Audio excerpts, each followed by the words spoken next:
That's okay. Your tears say more than real evidence ever could. Are you serious right now, bro? I remember being a kid in class and my teacher telling us that we should be careful about what we put on the internet because anything we say will be there forever. I didn't realize that they were warning us about cancel culture. What a fucking I got cancelled. When Homer Badman, Season 6, Episode 9 of The Simpsons came out in 1994, cancel culture wasn't really a thing. The internet wasn't even really a thing, and social media definitely wasn't a thing. The episode was meant to make fun of something else, which we will get into later, but it ended up predicting exactly what cancel culture would come to be. The episode starts with Homer and Marge going to a candy convention and leaving Bart and Lisa with a babysitter. You gave a talk on women's issues at my school and how we don't have to be second-class citizens. Mom, how can you leave us with this maniac? At the candy convention, Homer stuffs his face like he's me at the Chinese buffet. I swear, I'll push an old lady out of the way for that General Tso chicken. He moves quickly from stand to stand until he sees a gummy in the shape of Venus de Milo. Must have rare gummy. Distract the salesman. They steal the gummy and the entire convention starts chasing after them. So Homer makes a pipe bomb out of some Pop Rocks and a soda. See you in hell, candy boys! And no, this somehow isn't what Homer gets canceled for. Hold your horses, we're almost there. Homer and Marge get home and give the kids the candy they've stolen, but Homer realizes that he can't find his gummy de Milo. Okay, don't panic. She can't have gotten far. She had no arms. But before he can find it, Marge tells him to take the babysitter home. Oh, a graduate student, huh? How come you guys can go to the moon, but you can't make my shoes smell good? You serious? The babysitter is pretty tired of Homer, because honestly, who wouldn't be? So she asks him to drop her off. And that's where it happens. As the babysitter gets out of the car, Homer sees that the gummy is stuck to her butt, and he just goes for it. Precious Venus.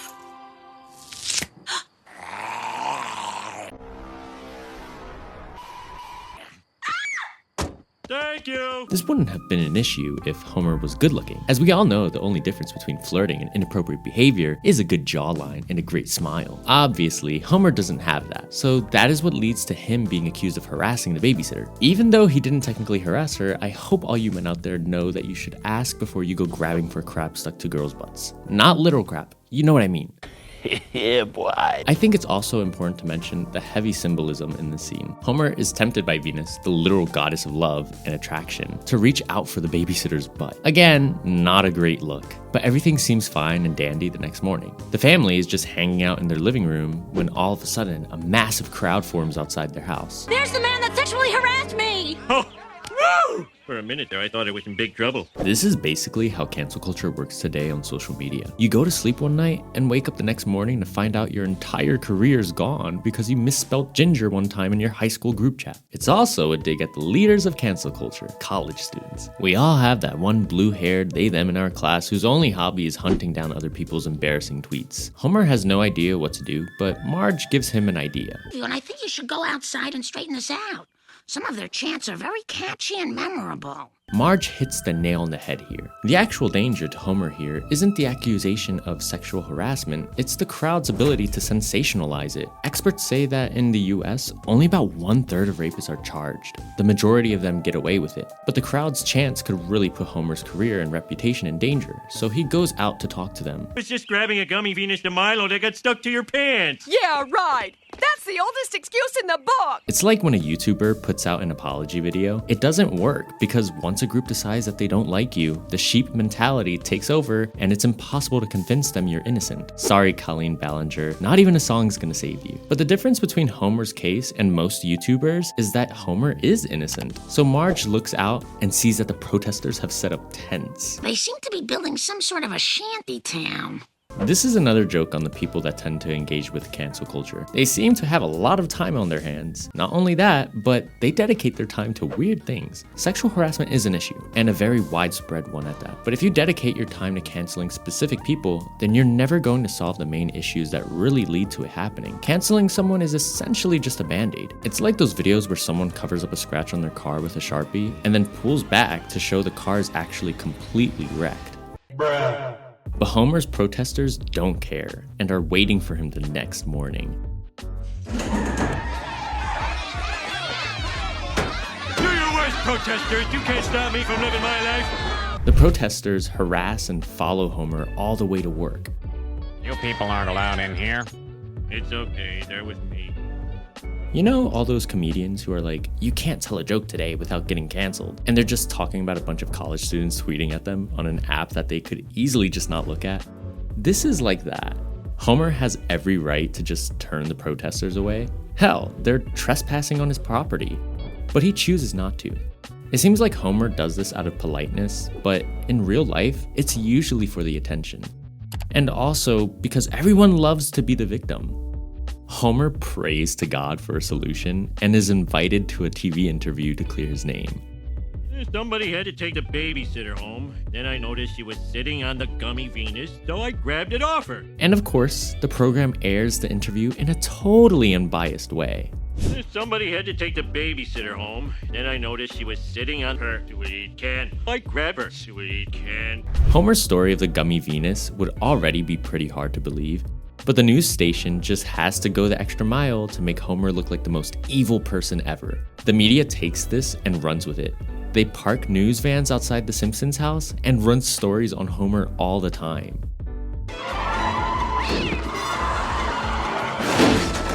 Did you ever have a rumor about you getting spread around school? I knew one kid who was accused of wearing diapers in middle school, and he still never lived it down. Once a rumor's out there, it's basically impossible to shut down. Marge has an idea though.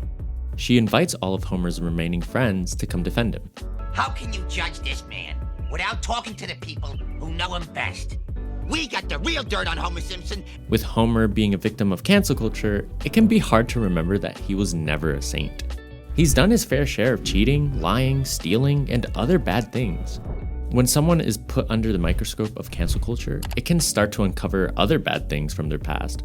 Like when you go to check your car's oil and they tell you you've got about 13 other problems to deal with, and that'll come to a total of $890. Please just sign right here. Since Homer is innocent though, the bad stuff in his past seems like it confirms the idea that he sexually harassed a babysitter. This kind of problem is called confirmation bias. That's when we filter all new information in a way that confirms our pre-existing beliefs. To avoid that, experts suggest that we focus on falsification bias, which is when we purposefully go out of our way to find evidence that disproves our point. Homer's protesters don't take that into account, so his life is completely destroyed at this point. And the number one reference that I am running into the ground is Homer Simpson. An accusation like the one Homer faces is serious, and once it's out there, it's very difficult to regain your reputation. But it's not over for Homer. Our favorite Scotsman, groundskeeper Willie, has a solution. My hubby is secretly videotaping couples and gals. Oh, okay, right. Yeah, so groundskeeper Willie does bring the solution Homer needed, but it's super shady. He shows the family that he got Homer's gummy incident on tape. Precious Venus. Thank you. This does bring up an interesting issue with cancel culture, but also sexual harassment in general. No, there is no proof that Homer did what the babysitter said he did. But if he had really grabbed her butt, she would still have no proof. We can't expect sexual predators to go out of their way to leave evidence behind, like Puss in Boots carving his initials into his victim's clothes. People tend to reduce this to a question of he said, she said, which is just a way to not think about the problem at all by assuming that it's impossible to find the truth. I personally think that every case should be judged on its own merits. For example, if the accused person has a history of sexual misconduct, then I would tend to believe the victim. Marge has her own idea after all of this plays out. You know, the courts might not work anymore, but as long as everybody is videotaping everyone else, justice will be done. Fast forward to 30 years later, and we're living Marge's dream. Everyone records everything because we're all afraid of being victims without proof, or of being accused with no defense. When Homer Badman first came out, the episode was meant to make fun of tabloids. I know what you're thinking. What the hell is a tabloid? Well, my fellow Zoomers, a tabloid used to be a small section in a newspaper that would give a summary of some sensational news story. It would rely on shocking headlines, images, and popular topics. It's funny because today that's just what all news looks like. It's all quick headlines that usually misrepresent both the story and the people involved, just to get a quick interaction with your social media feed. I even have some friends who claim to only get their news from memes, and I can't say that that hasn't happened to me a few times. Rip Queen Elizabeth. Watching this episode today is jarring because it perfectly reflects cancel culture, even though it was never targeted at it. So how did we get here? A big part of this is social media. Back in 1994, when this episode came out, it was criticizing mainstream media for capitalizing on sensational and dishonest content. But today, everyone has the freedom to do exactly that. If you post a wild story online, you get free internet points. If you're a victim, then other people can engage with your story and share it with barely any effort, and leave the interaction thinking that they've done something good by defending you, even if they've done no actual research into the topic. We all remember the white girl, black square pandemic during the Black Lives Matter protests. Social media itself loves this because it's designed like the tabloids of the 90s, except if they were on steroids, energy drinks, and meth. Whenever there's a victim, there's someone being accused to get mad at. Whether you side with the victim or the accused, social media wins because it gets you to engage. Researchers at Yale say that incentives of social media platforms like Twitter really do change how people post. In a study they did, they found that users who received more likes and retweets when they expressed outrage in a tweet were more likely to express outrage in later posts. If you guys are masochists like me, you spend a lot of time going into Instagram and Reddit comment sections just to see who is fighting about what. There's always something going down, and these arguments between strangers go on for hours and hours, if not longer. Honestly, I've gotten sucked into arguments like that, and it's just a waste of time. I think so many of us lose time and energy, and more importantly, our attention, because of these pointless online news headlines when there's actual important things happening in the world. Like right now, everyone is obsessing over the whole P. Diddy diddling kids scandal. Meanwhile, 23andMe, a company that gathers the genetic data of individuals, is being bought by the pharmaceutical company GSK. Not a big deal, just some companies trading our genetic codes like Pokemon cards. I'm not sure if big spectacle cases like Diddy's are timed just to distract us from more important things, but it's a theory that's circling around. Just be mindful about the kinds of headlines you consume, and switch up the places where you get your news from every now and then. You might find out there's something going on that you hadn't heard of. But unfortunately, it's not that simple.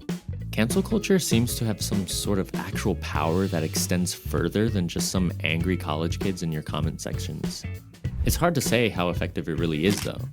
But people like Kevin Spacey, Louis C.K., J.K. Rowling, and Ellen have only been able to do very brief public appearances before going back to hide again in their mansions.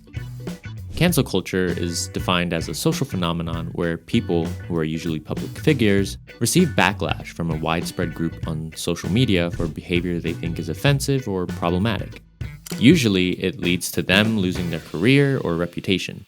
But all of the celebrities I've just mentioned still have massive audiences of adoring fans, and none of their new work would be censored if it was ever produced. In fact, Netflix is the streamer that gave Ellen her recent special and brought Will Smith back for his role in Bad Boys Ride or Die. So what does it really mean when someone gets canceled? At this point, it kind of just means that your haters hate you more and your fans have to spend their weekends defending you online. When canceling is used for things like the Me Too movement, it can put the spotlight on sexual predators who otherwise would go unnoticed, like Harvey Weinstein or Kevin Spacey. But not even that always works because either the person being accused is innocent or the victim just has no proof. The real power of a cancellation is mostly up to the institutions that could hire the person being accused. After slapping Chris Rock, Will Smith was banned from the Oscars for 10 years. But he was also still able to play his role in Bad Boys Ride or Die, which was still a massively successful movie. I think that when cancel culture was really popping off in 2017, production companies were actually worried about it. Today, it's a little more clear that the internet isn't united enough to create a real threat like that. It's also a little more clear that the internet will get mad about literally anything, and then immediately move on to the next rage bait headline. When the discussion of cancel culture centers around victims of sexual harassment, the conversation gets more complicated. Believe all women can seem like a strong statement, but it comes from the need to defend against the norm. A norm in which people tend to disbelieve women. Hence that statistic I mentioned earlier, where only 1 out of every 3 rapes leads to criminal charges. That is a ridiculously low number, and it has to be taken into account. For those of us who demand proof when a man is accused of sexual harassment, take a moment to speak to the women in your life. 1 out of 3 of them will have experienced some sort of sexual violence at some point in their lives. That statistic seems almost impossible to believe, but it's true. So talk to the women in your life and ask them about their experiences if they're comfortable discussing them. You'll find that there's a lot of nuances and difficulties that come from being a victim of sexual harassment, and that those nuances make demands for proof almost impossible to satisfy. Victims in these situations rely on compassion and trust, and that's something that our current society just isn't accepting of. It's an important discussion that we are yet to have. These issues are way too complicated for the 280 characters you're allowed to use in a tweet, and they're definitely too complicated for one Simpsons analysis video. Online discussions of these things will always be polarizing. If we want to collectively find a way out of the cycle of arguing over impossible he said, she said issues and actually find a solution, then we need to start talking to each other like actual humans.